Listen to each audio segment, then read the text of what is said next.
That would not surprise me at all. Yeah. Martin Saban says, after that emotional promo and your performance in the Owen Hart Cup, you have the fans behind you. How does it feel having all the support in 2024? And what's next for Double J? I think we need a triple threat at Wembley where Double J pins Swerve and Danielson.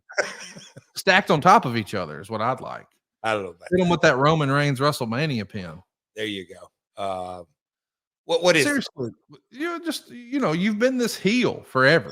You've been this hated, despised heel, and now all of a sudden, people are like, "Wait a minute, I kind of like Jeff Jarrett," and I'm sure you're looking around like, "What? what the hell? I'll say this. How did I do this accidentally?" Yeah, exactly. Speaking from my heart. Um, I'll give you a little bit of inside baseball on this. I think it's a very naive, I guess you could say naive point of view is that I don't assume, I assume a very, very, very small fraction have kind of seen the Owen Hart interviews. And so I don't expect this, I'll call it overwhelming. I'm grateful for it. I think it's unique. The timing of it all, I will embrace it. I'll do whatever I need to do. But I just think that I have been a heel for 30 years.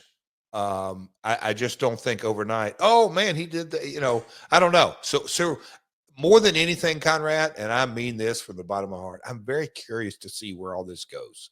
I really am, because it is, you think about, and I don't want to say reinventing yourself, because it's not that, because the people have to accept it and you have to kind of the twist and turns. But it is me being a babyface in 2024. Who'd have thunk, Connie? Who'd have thunk? Not me. You ain't Not kidding. me. Me neither. Especially take us back to the parking lot in 20. Nashville. Yeah. When you're trying to kill my pop. My goodness. Let's do another question here. This one comes to us from John. How do you feel about both promotions airing multiple weekly shows when it comes to burning out the fans? For me, SmackDown diluted the Attitude Era product greatly. Thunder did the same to WCW. And I fear AEW is taking it a step further with way too many shows. Do you think there's too many shows now, Jeff? Buddy, this is a topic that I think there's so many avenues you could take.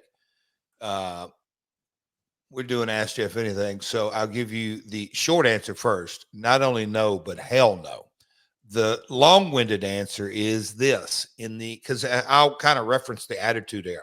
In the Attitude Era, it was, we'll talk it. It was a different world, pre-streaming, pre-social media. So your options as far as consuming content were just narrowed. There just weren't as many. Now, today in 2024, Netflix, Hulu, Amazon, YouTube, just YouTube alone, but then Snapchat, Instagram, Facebook, X. I mean, we could go all down the list. So to kind of cut through the clutter, content is king. And so the kind of the anchor or the flagship, if you will, of a media property or wrestling promotion is, in our case, 2 hours on Wednesday night Dynamite, 2 hours on Saturday night Collision, 1 hour on Friday night's Rampage. So 5 hours a week, you think, oh my God, that's too much wrestling. But the amount of content that you can spin out of that, the YouTube shorts, the reels, the social media content, the backstage, if you don't have that much content, it is super, super, super difficult to really, to me, to kind of get traction in the world we live in.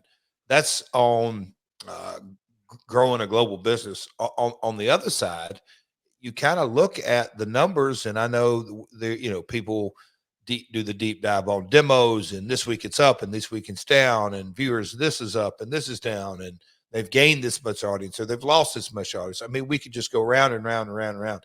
But at the end of the day, when you take a step back and really look at the amount of viewers that watch the live content and then watch the plus 24 and plus 3 days and all that.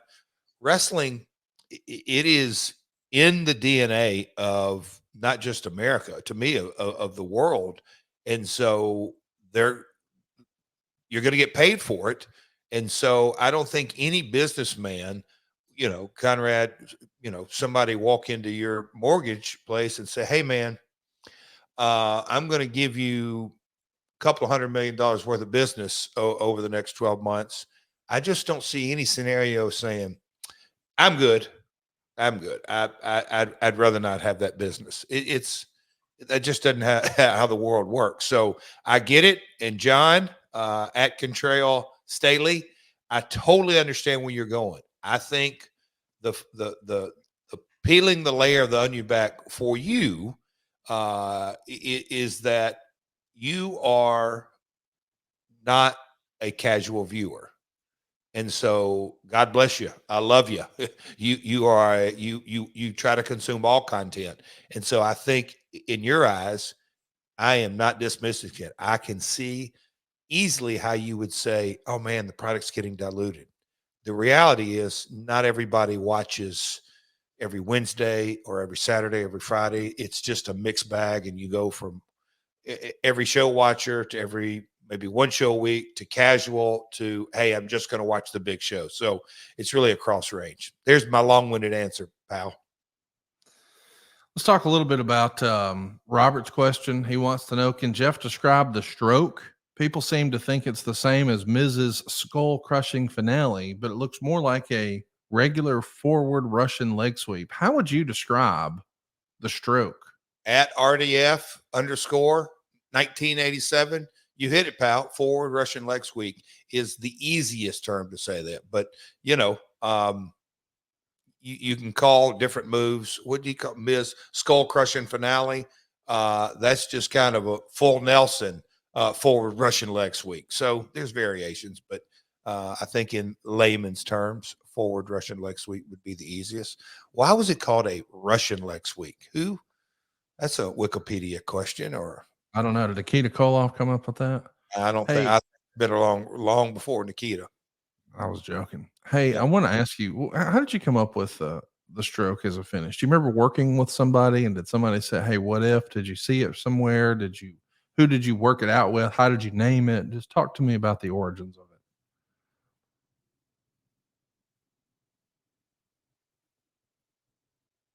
Jeff, did you hit a pause there? Are you alive? Are you with us? I'm alive. I don't know what happened there, but no, Okay. you froze. Can you tell us about the stroke? We rolling? Okay. All right. Oh, Waffle Stomp Silva. I have to figure that one out. Okay. The stroke. No, at WWF, I want to say Big John Tenta, the oddities, but kind of there was a discussion, and I was already leaning toward figure four, that's a submission. I'm a heel. That doesn't really, I'd use that off and on. And Kevin Sullivan had wanted me because of Flair and the story. I really started using that, different. There was a different variations, but I wanted to come up with something that was just super simple. Jack Lanza, me and him had a conversation. I'm trying to think who else, but I remember Lanza and I said, hey, what about this? And I think John Tenta was the first guy on TV. I may be wrong, but basically come up with a finish that I can give to anybody out of so many different variations. And to me, just kind of naming it the stroke was something that fit into the persona as well. Did you think you needed a finish besides the figure four? You just needed to be. Yes. Yeah. And if you think, in WCW, the stroke was used as what's a synonym? Like a diamond cutter, like a Stone Cold Stunner. Yeah. But I mean, as far as making it simplistic, yes. But the play on words of the stroke was a guitar stroke. In WCW, it moved into what would you say, power play, or wielding power, the stroke of a pen, like the pencil. So you had political stroke. You had stroke in the locker room. Yeah. There you go. Yeah.